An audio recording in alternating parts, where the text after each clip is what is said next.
Chapter 262. A lone boat, a handsome young boy. A fearsome sword strike rushed from the land to Osmanthus Island, which was located in the middle of the sea. Another sword strike followed quickly after, and it also surged over from atop the sea of clouds above Old Dragon City. The might of the two sword strikes was magnificent and earth-shaking. One after another, the two bursts of sword chi descended from the sky and carved deep ravines into the sea between Old Dragon City and Osmanthus Island. As Chen Ping'an closed his eyes to comprehend the sword intent, the old swordsman at the Golden Courtier had already returned to his senses. The old swordsman didn't attempt to seize the fleeting sword intent like Chen Ping'an, and he didn't try to borrow this external power. This wasn't because he was less experienced than a martial artist at the fourth tier, but it was because he was well aware of the risks and consequences. After a sword cultivator formed their own sword intent, there would be a big risk of causing internal conflict if they recklessly learned or absorbed the intent and essence contained within another sword cultivator's sword strike. Doing so could cause their pure sword intent to become mixed and impure. If the sword intents of the two sword cultivators were largely similar, however, then learning and absorbing each other's sword intent would naturally be beneficial.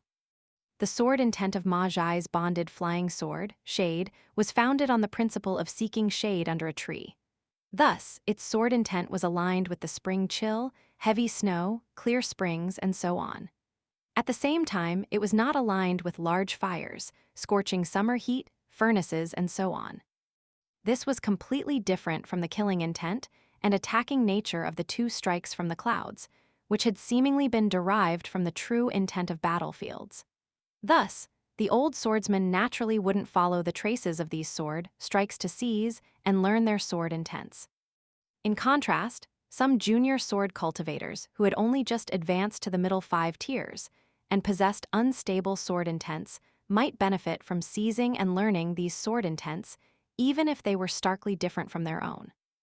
Chen Ping'an stood still and subconsciously assumed the stance of standing meditation.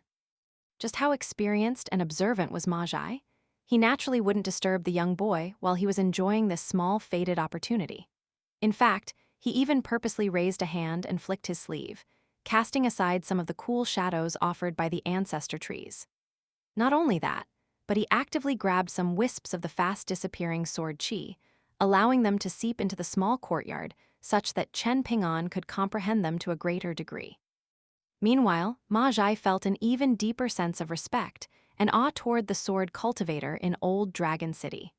The Earth Immortal's sword strikes had been powerful enough to crush mountains and turn seas, and he had unleashed these strikes for the purpose of deterring his opponents.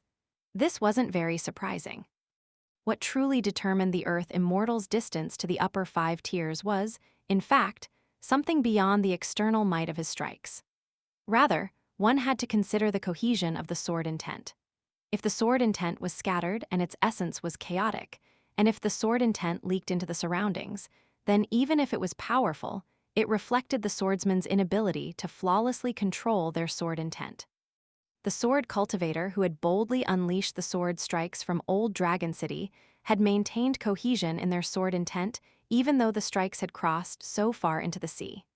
In fact, Ma Zhai could only maintain this level of cohesion for about 300 meters, more or less. How could he not exclaim in admiration? Sword cultivators at the 10th tier were also referred to as cultivators at the Earth Immortal tier, and they were only a step away from breaking through the barrier and advancing to the upper 5 tiers. Because sword cultivators possessed immense destructive power, they would often seem intense and unrestrained while they were at the middle 5 tiers. Thus, they would also appear more transcendent compared to ordinary nascent tier terrestrial immortals at the 10th tier. This could be seen with Wind Snow Temple's Wei Jin, who had comprehensively left the cultivation world to cultivate in seclusion before advancing to the unpolished Jade tier. By the looks of it, the old sword cultivator in Old Dragon City had definitely been seriously ticked off by someone on the Fan clan's Osmanthus Island. Otherwise, they wouldn't have unleashed such powerful sword strikes and risked retribution from the heavens.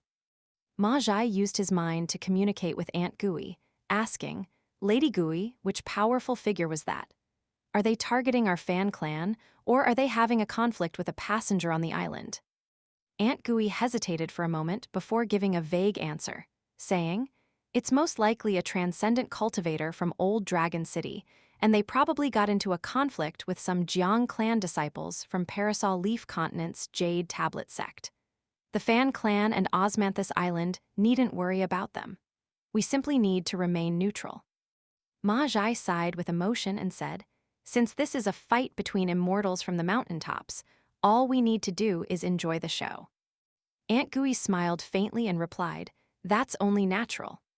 "Hold on, did you say it was the Jade Tablet sect's Jiang clan?" Ma Jai suddenly exclaimed in astonishment. "Is this the Jiang clan that owns the Cloud Cave Blessed Land?" However, Aunt Gui had already closed her mind and cut off this method of communication. She no longer responded to the old swordsman's questions. Ma Jai didn't think too much about this, and he simply dismissed this as Aunt Gui being worried about Osmanthus Island being caught in the crossfire, what with her peculiar identity and all. It was necessary for her to pay attention to the situation.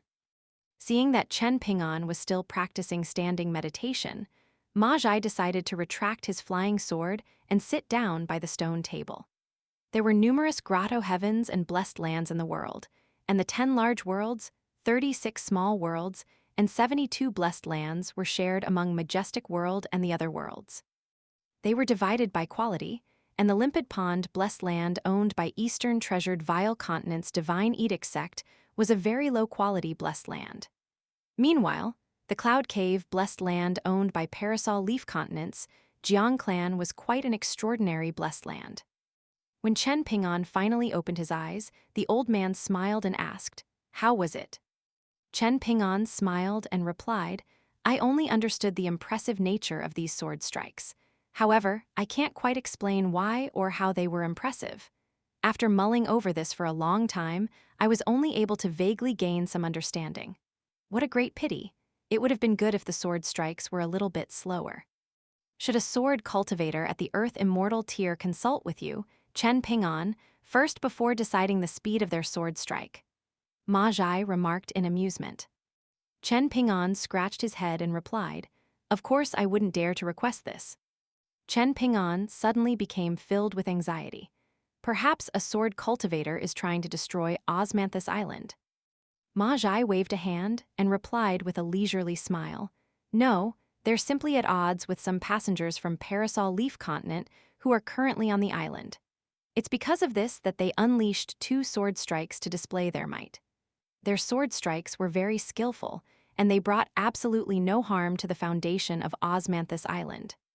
In fact, this can essentially be viewed as a display of goodwill toward Osmanthus Island. Otherwise, unless they fight in remote areas with few people, conflicts between Earth immortals often result in their auras spreading into the surroundings when they're unable to contain their attacks. This is very common." Ma Jai explained things in simple terms, but he had actually considered much more than just this. The unknown sword immortal at the Earth Immortal tier was either someone who strictly adhered to the rules or someone who had old ties with Old Dragon City's Fan clan. The latter was clearly more likely. Elsewhere on Osmanthus Island, the atmosphere was nowhere near as peaceful and harmonious as that in the small courtyard named Gimai. Jiang Beihai's expression was incredibly dark. An elderly nascent Tier 1 guest elder from his clan was collapsed in a pool of blood, and his immortal robe worth an exorbitant amount of money, Ink Bamboo Forest, was completely destroyed. It would take a huge sum of money to repair, so much so that it would be better to purchase a new immortal robe altogether. However, the old guest elder wasn't severely wounded, and it wasn't long before he got to his feet in a shaky manner. He simply appeared to be in a pitiful state. This was because the might of the second sword strike had been largely blocked by the precious immortal robe bestowed upon him by the patriarch of the Jiang clan. The tall and skinny old man glared at Old Dragon City as he gritted his teeth and spat. "That bastard unleashed 2 sneak attacks on me. You've gone too far." "What in the world is going on, Elder Su?" Jiang Beihai asked in a quiet voice. However, his feet remained planted and his body remained unmoving. Not only was he, a direct descendant of the Jiang clan, completely still, but his subordinates, as well as the disciples from the Jade Tablet sect, were also the same. They didn't even dare to breathe too loudly. The old guest elder was extremely frustrated, and his voice was filled with helplessness as he speculated. The two sword strikes were launched by the same person, and the origin of the sword strikes was that sea of clouds above Old Dragon City. Perhaps an old ancestor from the Fu clan is warning us using a pseudo-immortal weapon. Jiang Beihai pondered for a moment before replying. The Fu clan has never liked the Ding clan, while the Ding clan has a fairly good relationship with the Parasol Leaf sect. Indeed, it was thanks to the support of that person that the Ding clan was able to maintain a firm grip on power in Old Dragon City. Our Jade Tablet sect has already been arch-enemies with the Parasol Leaf sect for more than 1,000 years, so logically speaking, the enemy of our enemy should be a friend. Even if we've chosen to take the Fan clan's Osmanthus Island instead of the Fu clan's treasure-swallowing whale to Stalactite Mountain this time, they shouldn't be feeling so much hostility and resentment toward us. The Fu clan isn't stupid, and they can't be unaware of the Jade Tablet sect's strength. They can't be oblivious to our Jiang clans standing in the Jade Tablet sect either. Moreover, the Fu clan has always had a very good relationship with the Fan clan. Could this be because of Lady Gui? Perhaps some old ancestor in the Fu clan has feelings for her. The woman in palace attire speculated carefully. Jiang Beihai lowered his voice and chuckled in anger, saying, "It's not like we're openly snatching Lady Gui away from them, are we? No, we're openly and honestly discussing business. If Osmanthus Island were owned by Fu Qi, and if Lady Gui were his mistress, then this attack on us could somewhat be explained. However, an ancestor of the Fan clan obtained this Osmanthus Island thanks to a stroke of good luck in the past, so why would the Fu clan try to help them? Does the Fu clan genuinely view our Jade Tablet sect as a pushover? If I exaggerate things a little, do you believe me if I say that the two short-tempered ancestors from our sect will immediately charge over to Old Dragon City to interrogate the perpetrators? Females always like to think about romantic affairs, while males always like to think about territory and conquest. There was an intense look in the tall and skinny old man's eyes as he used his mind to warn Jiang Beihai, saying, "Young master, we can't inform the sect about our current journey to Stalactite Mountain." Jiang Beihai nodded in his mind and replied with a wry smile, "Elder Su, I understand what's more important." The old man took a deep breath before saying, "I'm going to head to Old Dragon City right away. I need to personally visit that sword immortal, and I have to make heads or tails of the situation and have this matter settled. Only then can we travel to Stalactite Mountain without any worries. I'll try to return to Osmanthus Island as soon as possible." "Be careful, Elder Su," Jiang Beihai said in a soft voice. "Rest assured, I definitely won't bring shame to the Jade Tablet sect or the Cloud Cave Jiang clan." The old man immediately soared into the air after saying this, traveling on the wind as he sped toward Old Dragon City. Before this, the old man had already put away Ink Bamboo Forest, the immortal robe that was worth an exorbitant amount of money. As he traveled to Old Dragon City, his mangled wounds healed at a rate discernible to the naked eye. This was truly an immortal technique that could cultivate new flesh, as expected of a powerful nascent tier cultivator who had long been renowned in Parasol Leaf Continent. Following the two powerful sword strikes, everyone on Osmanthus Island became engaged in spirited discussions, regardless of whether they were passengers or members of the Fan clan. Fortunately, all of them were experienced and knowledgeable cultivators from the mountains who traveled all over the world. Since these people had the right to personally travel to Stalactite Mountain, they were naturally capable people irrespective of whether they were merchants or adventuring cultivators. Even though they were astounded, they weren't frightened or flustered by the sudden turn of events. Osmanthus Island quickly sent people around to reassure everyone as well, so it wasn't long before things became calm again. After delivering medicinal ingredients from the foot of the mountain to the small courtyard named Gimai, Jin Su swiftly returned to her master, Lady Gui's side. Right now, the relaxed woman was in the rare mood to brew a pot of tea. Upon seeing her disciple return, she handed Jin Su a cup of hot tea.